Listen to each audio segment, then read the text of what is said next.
Hello friends, welcome to Vel Rojan crime diaries. நம்ம போன வீடியோவில் ஏர் இந்தியாவுக்கு நடந்த லண்டன் போகிற ஃப்ளைட்டுக்கு நடந்த ஆக்சிடென்ட்டை பற்றியும் அதுலேருந்து பிளாக் பாக்ஸை பற்றியும் உண்மையிலே இந்த ஏர் இந்தியாவுக்கு என்ன நிகழ்ந்திருக்கலாங்கிறத பற்றியும் நிறைய தேடி பார்த்தோம். பட் ரீசெண்டாக இந்த ஆக்சிடென்ட்டை பற்றி நிறைய அப்டேட் வந்துட்டு இருக்கு. அதுவும் இப்போ ரீசெண்டாக ரேட் அப்படிங்கிற ஒரு கான்செப்டை வச்சு ரேட்டுனால தான் இந்த மாதிரி ஏர் இந்தியாவுக்கு ஆக்சிடென்ட் நடந்திருக்காங்கிற மாதிரி நிறைய ஒரு தகவல் பரவிட்டு இருக்கு. நம்ம எல்லாத்துக்கும் ஒரு குழப்பம் வரும். ரேட்னா என்ன பிரதர், எலியா? அந்த ரேட் ஒரு ஏர்கிராஃப்ட்ல என்ன மாதிரிலாம் ஒரு பங்களிக்குது, ஒரு ஏர்கிராஃப்டோட பாதுகாப்புக்கு அந்த ரேட் என்ன மாதிரிலாம் உதவி செய்து அப்படிங்கிறத பத்தி இன்னைக்கு நம்ம இந்த வீடியோல டீடைலா பார்க்க போறோம். ரேட்டை பத்தி பார்க்க போறோம். இந்த ரேட்டுங்கிற சிஸ்டத்தினால காப்பாற்றப்பட்ட 2-3 வித்தியாசமான இன்சிடென்ட்டை பத்தியும் பார்க்க போறோம். பட் நிறைய சேனல்ல, இங்கிலீஷ் சேனல்ல நான் பார்த்திருக்கேன், ரேட்டுனால தான் இந்த ஃப்ளைட்டுக்கு ஆக்சிடென்ட் நடந்திருக்காங்கிற மாதிரி சொல்றாங்க. ரேட்டுனால ஆக்சிடென்ட் நடந்திருக்க வாய்ப்பு இல்லை. ரேட்டு வேணா அந்த ஆக்சிடென்ட்டை தடுக்க வேணா முயற்சி பண்ணிருக்கலாம். பட் அது நிறைய வீடியோல திருச்சி போறதுனால அதை பத்தி நான் உங்களுக்கு ரொம்ப டீடைலா தகவல் கொடுக்கணுங்கிற மாதிரி விருப்பப்படுறேன். ஒரு ஏர்கிராஃப்ட்ல இன்கேஸ் இன்ஜின் ஃபெயிலியர் ஆயிடுச்சுன்னா அடுத்து என்ன நடக்கும், இந்த ரேட் எப்ப பிக்சருக்குள்ள வரும், இது என்ன மாதிரிலாம் ஏர்கிராஃப்டை ரன் பண்றதுக்கு உதவி செய்யும் அப்படிங்கிற மாதிரி டீடைலா பார்க்க போறோம். கடைசி வரைக்கும் இந்த வீடியோவை ஸ்கிப் பண்ணாம பாருங்க. ரேட் அப்படிங்கிற வார்த்தைக்கு ஆங்கிலத்தில் என்ன சொல்லுவாங்க அப்படின்னா ரேம் ஏர் டர்பைன் அப்படிங்கிற மாதிரி சொல்லுவாங்க. இதை உங்களுக்கு தமிழ்ல புரியுற மாதிரி சொல்லணும்னா, நம்ம சின்ன வயசுல ஒரு காத்தாடி வச்சிருப்போம். பேப்பர்லயோ இல்லைன்னா ஜஸ்ட் ஒரு சின்ன பனை ஓலையிலயோ ஒரு காத்தாடி செஞ்சிருப்போம். அந்த காத்தாடி நார்மலா இருந்தா சுத்தாது. இப்படி ஃபாஸ்டா நம்ம காத்தை நோக்கி ஓடும்போது அந்த காத்தாடி சுத்த ஆரம்பிக்கும். அதே மாதிரி தான் நீங்க நிறைய தூத்துக்குடி சைடு, சவுத் சைடு போய் பார்த்தீங்கன்னா விண்மில்னு ஒன்று வச்சிருப்பாங்க. இந்த மாதிரி காத்தாடி மூலமா எனர்ஜி ஜென்ரேட் பண்ற சிஸ்டத்தை நிறைய பார்த்துருப்பீங்க. ஸோ ஆப்வியஸ்லி காத்தாடி மாதிரி ஒரு பொருள் இருந்துச்சுன்னா அது காத்துல சுத்தும் போது அது வந்து எனர்ஜி ஜென்ரேட் பண்ணோம் அப்படிங்கிறது நம்ம எல்லாத்துக்கும் நல்லா தெரியும். அந்த மாதிரி ஒரு கான்செப்ட் தான் ரேட் அப்படிங்கிறது. இந்த ரேட்டுங்கிற சிஸ்டம் என்ன அப்படின்னா, is is a wind divine propellerங்கிற மாதிரி சொல்லுவாங்க. ஒரு காத்தாடி மாதிரி இருக்கும். இது காத்தால இயக்கப்படுது. இது ஜெனரலா ஃப்ளைட்ல எங்க இருக்குன்னா 2 இடத்துல இருக்கும். ஃப்ளைட்டோட வயிற்று பகுதியில் இருக்கும், இல்லைன்னா ஃப்ளைட்டோட இறக்கைக்கு கீழே இருக்கும். இது எப்ப பிக்சருக்கு வரும்னா, ஒரு ஏர்கிராஃப்ட்ல 2 இன்ஜினும் செயலிழந்து போகும்போது இந்த ரேட்டுங்கிற சிஸ்டம் ஆட்டோமேட்டிக்கா அது டிப்ளாய் ஆகும். ஜஸ்ட் இமேஜின் பண்ணி பாருங்க, இப்படி ஒரு ஃப்ளைட் பறந்துட்டு இருக்கு, இன்ஜின் 2ம் ஃபெயிலியர் ஆகுது. இந்த ரேட் ஃப்ளைட்டோட வயிற்று பகுதியிலிருந்து வெளியில வரும். இப்போ ஏர்கிராஃப்ட் காத்தை கிழிச்சிட்டு அப்படி பறந்துட்டு இருக்கும்போது காத்தோட எதிர் திசையினால இந்த ரேட்டுங்கிற சிஸ்டத்தில் இருக்கிற ப்ரொப்பல்லர் கொஞ்சம் கொஞ்சமா சுத்த ஆரம்பிக்கும். அது ஃபாஸ்டா சுத்த சுத்த அது 2 விதமான எனர்ஜி ஜென்ரேட் பண்ணும். அந்த 2 விதமான எனர்ஜி தான் ஃப்ளைட்டை ஒரு ஆபத்தான டயத்துல இருந்து காப்பாற்ற உதவும். இந்த ரேட் என்ன மாதிரிலாம் எனர்ஜி ஜென்ரேட் பண்ணுது, அது எப்படி ஒரு ஃப்ளைட்டை காப்பாத்துங்கிறத நம்ம தெரிஞ்சுக்கிறதுக்கு முன்னாடி ஃபர்ஸ்ட் ஆஃப் ஆல் ஒரு ஃப்ளைட்டோட இன்ஜினை பற்றி நம்ம தெரிஞ்சுக்கணும். ஒரு இன்ஜின் ஃப்ளைட்டுக்கு என்னெல்லாம் பண்ணுதுன்னு தெரிஞ்சாதான் அந்த இன்ஜின் ஃபெயிலியர் ஆனதுக்கப்புறம் இந்த ரேட் எப்படி அதுக்கு ஒரு பேக்கப் மாதிரி வருதுங்கிறத நம்மளால புரிஞ்சுக்க முடியும். ஒரு இன்ஜினை எடுத்துக்கிட்டிங்கன்னா ஃபர்ஸ்ட் ஆப்வியஸ்லி ஃப்ளைட்டில் இருக்க ஃபியூவல் வழியாக தான் அந்த இன்ஜின் ரன் ஆகும். எல்லா ஏர்கிராஃப்ட்லையும் 2 இன்ஜின் இருக்கும். அந்த இன்ஜின் ஃபர்ஸ்ட் என்ன கொடுக்கும்னா, ஒரு ஏர்கிராஃப்ட்டுக்கு த்ரஸ்ட்னு சொல்லுவாங்க, உந்து சக்தி. ஒரு ஃப்ளைட் அப்படி மேல் நோக்கி ஏற்றுறதுக்கும் அந்த ஃப்ளைட்டு முன்னோக்கி பயணம் செய்யறதுக்குரிய விசையை தான் த்ரஸ்ட்டுமாங்க. அந்த த்ரஸ்ட்டை தான் இந்த 2 இன்ஜினுமே ஜென்ரேட் பண்ணி கொடுக்கும். அதுக்கப்புறம் ஒரு ஏர்கிராஃப்ட்டுக்கு தேவையான ஃபுல் பவரையும் ஜென்ரேட் பண்ணி கொடுக்கும். அதாவது அந்த ஏர்கிராஃப்ட்ல இருக்கிற ஏசியிலிருந்து, காக்பிட்லேருந்து, ஈவன் நம்ம ஏர்கிராஃப்ட்ல டிவியில் அந்த சீட்ல உட்காந்து பார்க்குற டிவி வரைக்கும் அதில் உள்ள இருக்கிற ஏசி சிஸ்டம் எல்லாத்துடைய பவரையும் இந்த இன்ஜின் தான் ஜென்ரேட் பண்ணி கொடுக்கும். அதுக்கப்புறம் அந்த ஏர்கிராஃப்ட்டுக்குரிய full electrical system top to bottom அது எல்லாத்தையும் இந்த இன்ஜின் தான் ஜென்ரேட் பண்ணி கொடுக்கும். அதுக்கப்புறம் ரொம்ப முக்கியமானதுன்னா கிரிட்டிக்கல் சிஸ்டம்னு சொல்லுவாங்க. அதாவது இப்போ நம்ம சீட்ல உட்காந்து படம் பார்த்துட்டு போறது இதெல்லாம் பார்த்தீங்கன்னா லக்ஸரி. அது இல்லாமல் கூட ஃப்ளைட் ரன் ஆகும். ஒரு ஃப்ளைட் சேஃபாக ரன் ஆகுறதுக்கு என்ன வேணும், அந்த சிஸ்டத்தை பேர் தான் கிரிட்டிக்கல் சிஸ்டம் வாங்க. இந்த கிரிட்டிக்கல் சிஸ்டத்தில் எதெல்லாம் வரும் அப்படின்னா பிரைமரி ஃப்ளைட் கண்ட்ரோல், அதுக்கப்புறம் காக்பிட் இன்ஸ்ட்ருமெண்டல். நீங்க அந்த காக்பிட் நிறைய போட்டோ பார்த்தீங்கன்னா தெரியும். அதுக்கு உள்ள இருக்க எல்லா இன்ஸ்ட்ருமெண்ட்டையும் ரன் பண்றதுக்கு எலக்ட்ரிக்கல் பவர் வேணும். அதுக்கப்புறம் எமர்ஜென்சி லைட்டிங், இது எல்லாத்தையும் தாண்டி கம்யூனிகேஷன். இப்போ ஒரு ஏர்கிராஃப்ட் ஏடிசி கண்ட்ரோலரோட தொடர்பு கொண்டாதான் உண்மையிலேயே எந்த ஒரு விமான நிலையத்தில் இந்த ஏர்கிராஃப்டை தரையிறக்க போறாங்க, எந்த ரன்வேல இறக்க போறாங்கிற பலவித தகவல்கள் அந்த கம்யூனிகேஷன் தான் ரொம்ப முக்கியம். ஸோ இந்த பேசிக்கா இருக்கிற இந்த சிஸ்டத்துக்கு பேர் தான் கிரிட்டிக்கல் சிஸ்டம் சொல்லுவாங்க. ஸோ ஒட்டுமொத்தத்தில் இந்த ஏர்கிராஃப்ட்ல இருக்க 2 இன்ஜின் தான் இந்த ஏர்கிராஃப்ட்டுக்கு தேவையான எல்லா விஷயத்தையும் ஜென்ரேட் பண்ணி கொடுக்குது. கிட்டத்தட்ட இப்போ நம்ம வீட்டுக்கு வர்ற மின்சாரம் மாதிரி தான். இப்போ நம்ம வீட்டில் மின்சாரம் வந்துட்டு பார்த்துட்டு இருக்கு, டிவி ஓடுது, மிக்ஸி ஓடுது, எல்லாமே ஓடிட்டு இருக்குப்பா. திடீர்னு நம்ம ஒரு படம் பார்த்துட்டு இருக்கோம், திடீர்னு கரண்ட் போயிருது. ஆஹா, ஒரு நல்ல படம் பார்த்துட்டு இருக்கேன் மேடா, இன்னொரு 10 நிமிஷம் தான் இருக்கு இந்த படத்தை முடிச்சிருக்கலாம்னு பார்க்கும்போது இப்போ நம்ம 99% எல்லார் வீட்லயும் ஒரு இன்வெர்டர் வச்சிருக்கோம். அப்போ என்ன ஆகும்னா அந்த இன்வெர்டர் மூலமா நம்ம வீட்டில் இருக்க டிவி கண்டினியூஸா ஓடும், நம்ம அந்த படத்தை பார்த்து முடிச்சிருவோம். ஓகேவா? பட் அதே டயத்தில் நம்ம ஒரு நாள் ஃபுல்லா இன்வெர்டர் டிபெண்ட் பண்ணியிருக்கலாமா? இருக்கலாம். பட் என்ன பண்ண முடியும்? வீட்டில் இருக்க எல்லா பவரையும் யூஸ் பண்ண முடியுமா? யூஸ் பண்ண முடியாது. ஃப்ரிட்ஜ் யூஸ் பண்ண முடியாது, வாஷிங் மிஷின் யூஸ் பண்ண முடியாது. நம்ம பேசிக்காக தேவையான டிவி, டியூப்லைட், ஃபேன் மட்டும்தான் இன்வெர்டர் வழியாக யூஸ் பண்ண முடியும். ஒரு நாள் வரைக்கும் இன்வெர்டர் தாங்குமா? 2வது நாள் தாங்காது, 3வது நாள் சுத்தமாக அவுட் ஆயிரும். ஸோ எப்பவுமே நம்ம இன்வெர்டரை டிபெண்ட் பண்ணி இருக்க முடியாது. ஸோ இந்த இடத்துல ராட் அப்படிங்கிற சிஸ்டம் வந்து கிட்டத்தட்ட இன்வெர்டர் மாதிரி தான்.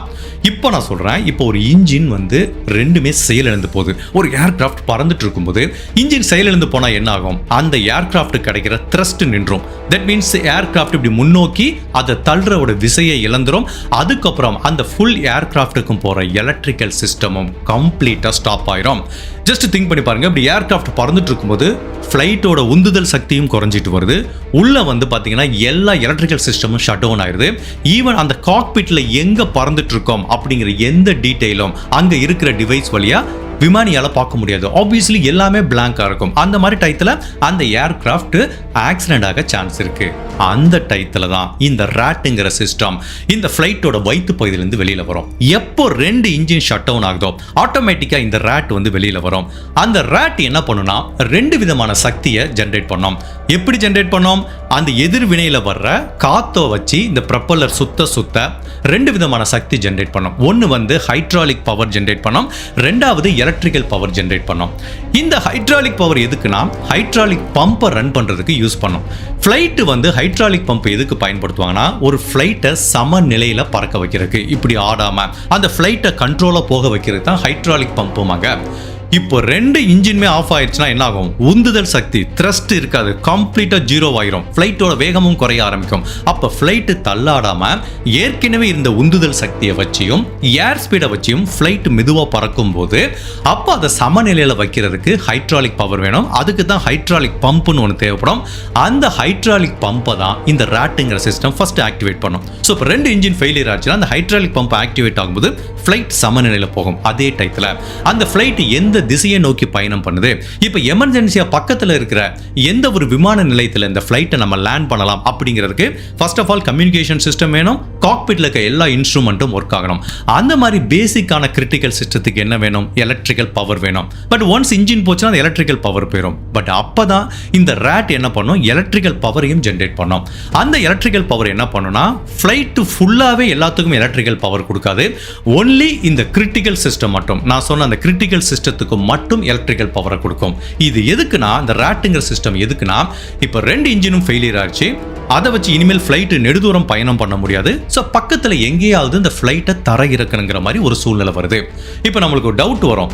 இப்போ ஃப்ளைட் இப்படி பறந்துட்டு இருக்கு வானத்தில், திடீர்னு 2 இன்ஜினும் ஃபெயிலியர் ஆச்சுன்னா த்ரஸ்ட் இருக்காது, உந்து சக்தி இருக்காது. அப்போ ஃப்ளைட் இமிடியேட்டா இப்படி விழுந்துருமான்னு கேட்டா அதுதான் கிடையாது. ஏற்கனவே இருக்கிற உந்துதல் சக்தியை வச்சியும் ஃப்ளைட்டோட ஏர் ஸ்பீடை வச்சும் ஃப்ளைட் கொஞ்சம் கொஞ்சமா பறந்துக்கிட்டு தான் இருக்கும். பட் என்னன்னா ஃபர்தரா மேலும் த்ரஸ்ட் இல்லைங்கிறதுனால அந்த ஃப்ளைட்டோட ஹைட் கொஞ்சம் கொஞ்சமா குறைய ஆரம்பிக்கும். ஒரு ஸ்டாட்டிஸ்டிக்ஸ்ல என்ன சொல்றாங்கன்னா இப்போ இன்ஜின் ஃபெயிலியர் ஆனதுக்கப்புறம் ஃப்ளைட் பறந்துட்டு இருந்தா கூட 1 கிலோமீட்டருக்கு ஒருக்க அந்த ஃப்ளைட்டோட உயரம் குறைஞ்சிட்டே வரும். ஏன்னா ஃபர்தரா த்ரஸ்ட் இல்லை. அப்படி குறைஞ்சிட்டு வரும்போது அப்போ விமானிக்கு என்ன தேவை? மேபி இவங்க 36,000 அடி பறந்துட்டு இருந்தாங்கன்னா மேபி ஒரு 10-15 கிலோமீட்டரோ 20 கிலோமீட்டரோ இல்லை ஒரு 20 மினிட்ஸ் தான் டைம் இருக்கும்.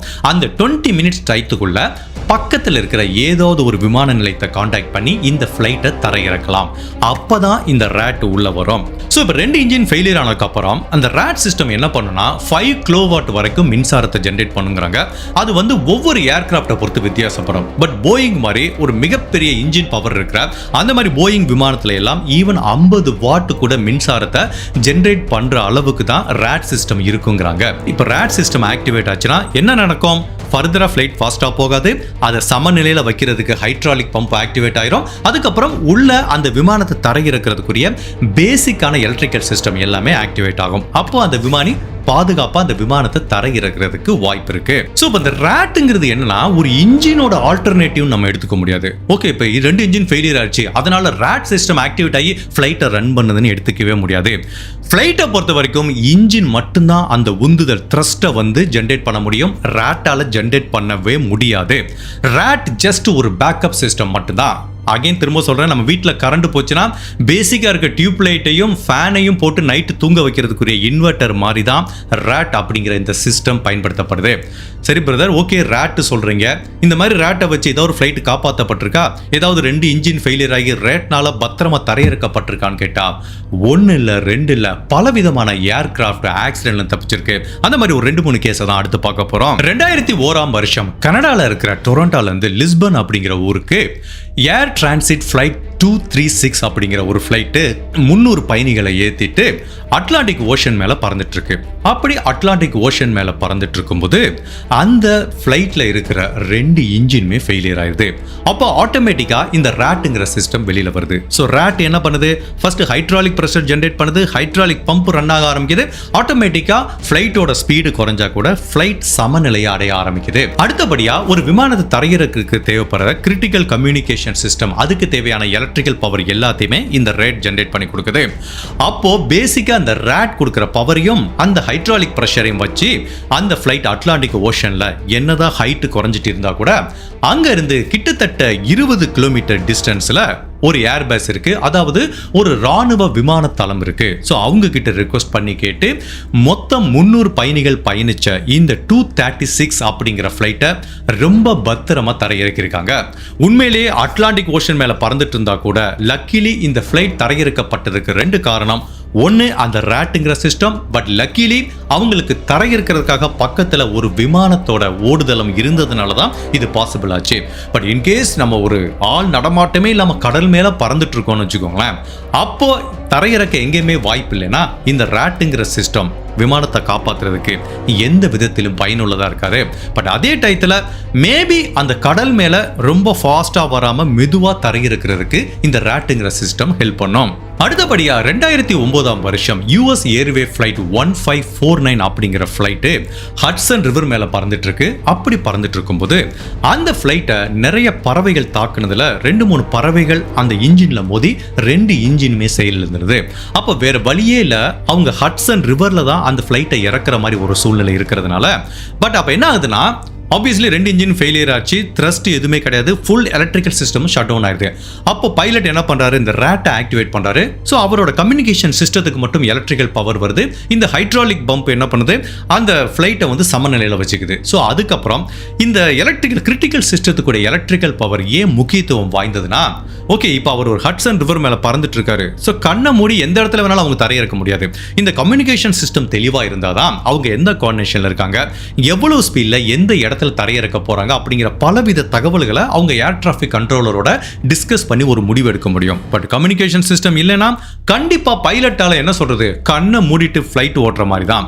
ஸோ இப்போ இந்த ராட் ஆக்டிவேட் ஆகவிட்டு அந்த பேசிக் கம்யூனிகேஷன் சிஸ்டம் எல்லாம் வருது. ஸோ ஹைட்ராலிக் பம்பும் ஆக்டிவேட் ஆகவிட்டு ஹட்சன் ரிவருக்குள்ள இறங்கி அந்த ஃபிளைட்ல பயணம் செஞ்ச பல பேரோட உயிர் காப்பாற்றப்பட்டிருக்கு.